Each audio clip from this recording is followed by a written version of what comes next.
Hi hello नमस्कार मंडळी, स्वागत आहे तुमचे दी सिंपल वर्ल्ड या मराठी युट्यूब गार्डनिंग चॅनलवर। मंडळी, हे आहे माझं मनी प्लांट आणि तुम्ही पाहू शकतात की मी 4 वेगवेगळ्या कुंडीमध्ये याला लावलेलं आहे आणि याच्यात 3 वेगवेगळ्या व्हरायटी देखील आहेत आणि हे सर्व मी कटिंग थ्रूच ग्रो केलेलं आहे। आणि एकदा याची कटिंग तुम्ही ग्रो केली तर मात्र याचं साम्राज्य पसरायला वेळ लागत नसतो। सो मंडळी, याला ग्रो करणं तर अतिशय सोपं आहे आणि वेळोवेळी यावर कुठल्या प्रकारची काळजी घ्यायला हवी हे देखील मी बऱ्याच अशा माझ्या व्हिडिओ थ्रू तुम्हाला सांगत आलेली आहे। सो मंडळी, आजच्या व्हिडिओमध्ये आपण या मनी प्लांटची पानं हिरवीगार आणि चमकदार राहण्यासाठी एक मॅजिकल असा स्प्रे करणार आहोत झाडावर आणि त्यासाठी कुठल्या गोष्टीचा वापर करणार आहोत ते आज जाणून घेणार आहोत। सो व्हिडिओ कुठेही स्किप न करता संपूर्ण पहा आणि हा व्हिडिओ जर तुम्ही पहिल्यांदाच पाहत असाल तर लगेच दी सिंपल वर्ल्ड या मराठी युट्यूब गार्डनिंग चॅनलला सबस्क्राईब करून घ्या। सो मंडळी, झाडांची आवड असणाऱ्या सगळ्याच लोकांना मनी प्लांट घरात असावं असं वाटत असतं।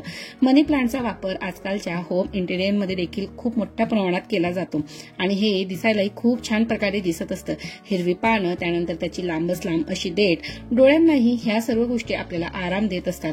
पण मनी प्लांटची पानं अनेकदा पिवळी पडू लागतात। अशातच याचं नेमकं कारण माहीत असलं पाहिजे, म्हणजेच त्यानुसार आपण त्याची काळजी घेत असतो। मुळात चला तर मग मंडळी, अगदी थोडक्यात पानं पिवळी पडण्याची जी काही कारणं आहेत ना ती आता आपण जाणून घेऊया। बऱ्याच अशा व्हिडिओमध्ये मी तुम्हाला ही कारणं सांगितलेली आहे, पण आता आपण एकदम थोडक्यात पाहूया।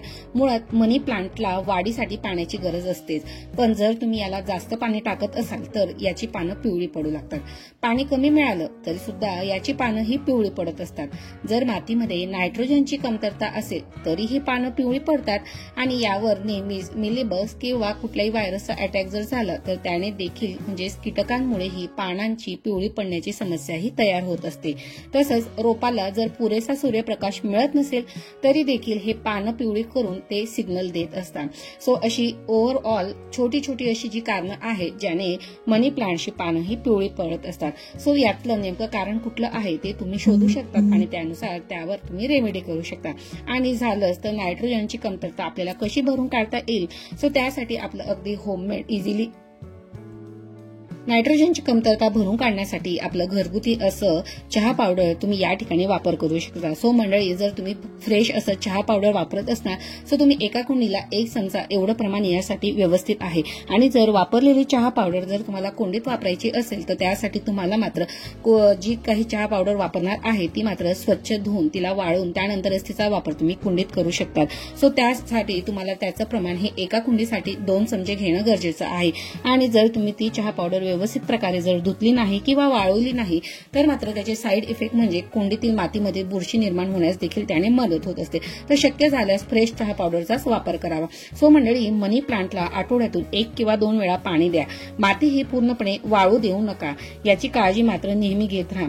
तसेच तुम्ही मनी प्लांटला नायट्रोजन असलेले खत देखील देऊ शकतात। कुंडी ही नियमित स्वच्छ करा आणि माती ही मोकळी करत राहा। झाडाला पुरेसा सूर्यप्रकाश मिळाला की त्याची पिवळी पडलेली पानं ही वेळोवेळी काढून फेका। सो मनी प्लांट हा लांबच लांब वाढत असतो, त्यामुळे त्याला वाढविण्यासाठी योग्य अशी जागा द्या जेणेकरून त्याची मुळं ही व्यवस्थित पसरू शकतील।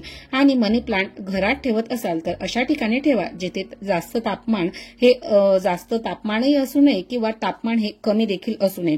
सो सर्व ह्या गोष्टी जर आपण फॉलो केल्या तर याची मनी प्लांटची पानं जी पिवळे पडण्याची कारणं आहेत ती देखील कमी होणार आहे आणि मनी प्लांट हे हिरवेगार देखील राहणार आहेत। चला तर मग मंडळी, आता वळूया आपले होम रेमेडीकडे। आज आपण अशा प्रकारचा स्प्रे बनवून घेणार आहोत की त्याने झाड हे हिरवगार आणि टवटवीत आणि चमकदार होणार आहे। मंडळी, उपायाकडे वळण्याआधी ज्या लोकांनी पाण्यामध्ये मनी प्लांट लावलेलं असतं त्यांविषयी छोट्या छोट्या ज्या काही टिप्स आहेत त्या लगेच पाहूया। मंडळी, दर 10 ते 15 दिवसांनी यासाठी आपल्याला पाणी बदलायला हवं। घरात जर एखाद्या काचीच्या बॉटलमध्ये तुम्ही मनी प्लांट लावलेला असेल तर त्यातील पाण्याकडे लक्ष देणं गरजेचं आहे। साधारण 10 ते 15 दिवसांच्या अंतरानं यातील पाणी जे काही आहे ते बदलायला हवं। पाण्यातील पोषक तत्व प्लांट हे ऍब्सॉर्ब करून घेत असतात, ज्यामुळे पाणी हे फारसं कामाचं राहत नसतं। त्यानंतर जर तुम्ही मनी प्लांट कुंडीत लावलं असेल तर पाणी निघण्याची चांगली व्यवस्था केलेली पाहिजे। पाणी जास्त टाकलं आणि जर ते पाणी मुरलं तर रोपाची मुळं ही गळून पडण्याचा धोका असतो, त्यामुळे पानं देखील पिवळी पडत असतात। त्यामुळे पाण्याचा योग्य निचरा व्हायला हवा आणि कुंडीचा वेळोवेळी ड्रेनेज होल जे आहे ते देखील चेक करायला हवं। त्यानंतर ज्यावेळेस आपण ह्या मनी प्लांटला खत देणार असतो त्यावेळेस मात्र नेहमी कुंडीतील माती ही मोकळी करून घ्यायची आहे, जेणेकरून जो काही हवेतला ऑक्सिजन आहे तो आतपर्यंत मुळांपर्यंत पोहोचेल आणि पुन्हा झाडांना श्वास घ्यायला मोकळी तेवढी तयार होणार आहे। सो अशा प्रकारे ज्यावेळेस आपण झाडांना खत देणार असतो त्यावेळेस मात्र नेहमी माती उकरून घ्या आणि त्यानंतरच त्यावर खत द्यायला सुरुवात करा। चला तर मग मंडळी वळूया आजच्या रेमेडीकडे। मंडळी आज आपण असं वेगळं असं लिक्विड फर्टिलायझर वगैरे तयार करणार नाही आहेत। आज आपण अगदी सोपा असा उपाय करणार आहोत ज्याने मनी प्लांटची पानं ही हिरवीगार आणि टवटवीत राहण्यास देखील मदत होणार आहे। सो मंडळी या ठिकाणी मी पाणी आणि तेल याचं कॉम्बिनेशन करून घेणार आहे। सो याने मनी प्लांट हिरवीगार आणि टवटवीत ठेवण्यासाठी तेल आणि पाण्याचं एक कॉम्बिनेशन आपण वापरणार आहोत। यासाठी मी एक स्प्रे बॉटल घेतलेली होती आणि त्यामध्ये पाणी भरून घेतलेलं होतं।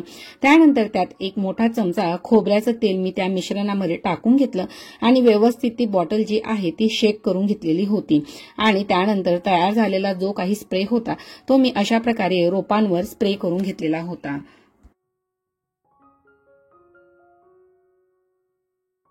सो मंडळी अशा प्रकारे पाणी आणि तेलाचं या दोघांच्या मिश्रणाने तयार झालेला या स्प्रेमुळे झाडांचे जे काही पिवळेपणा पानांमध्ये आलेला असतो तो देखील त्याने कमी होण्यास मदत होत असते। तुम्हाला हवं तर या ठिकाणी मी कोकोनट ऑइलचा वापर केलेला होता, तुम्ही ऑलिव्ह ऑइल देखील वापर करू शकता। त्यानंतर मोहरीचं तेल असो बदामाचं तेल असो त्याचा देखील तुम्ही याने वापर करू शकतात। पाण्याचं हे मिश्रण रोपावर स्प्रे केल्याने पानं हे आठवडाभर चमकदार दिसतील आणि हिरवीगार दिसतील। त्यानंतर पानांवर जी काही धूळ साठलेली असते त्याने देखील झाडांच्या फोटोसिंथेसिस प्रोसेस जी असते म्हणजे त्यांची अन्न बनवण्याची जी काही प्रोसेस असते त्याला डिस्टर्बन्स तयार होत असतं। सो तुम्ही आठवड्यातून 15 दिवसातून अशा प्रकारचा स्प्रे करत राहा, त्याने देखील त्यांची फोटोसिंथेसिसची प्रोसेस ही योग्य प्रकारे होईल आणि झाडं ही हिरवीगार राहण्यास देखील मदत होईल। सो मंडळी आजचा हा अगदी साधा सोपा निशुल्क असा उपाय आहे, तुम्ही आजच तुमच्या मनी प्लांटच्या झाडावर करून बघा आणि मात्र त्यानंतर त्याचा रिझल्ट काय आलेला आहे ते मात्र मला कमेंट सेक्शन मध्ये लिहायला मात्र अजिबात कंजूसी करू नका।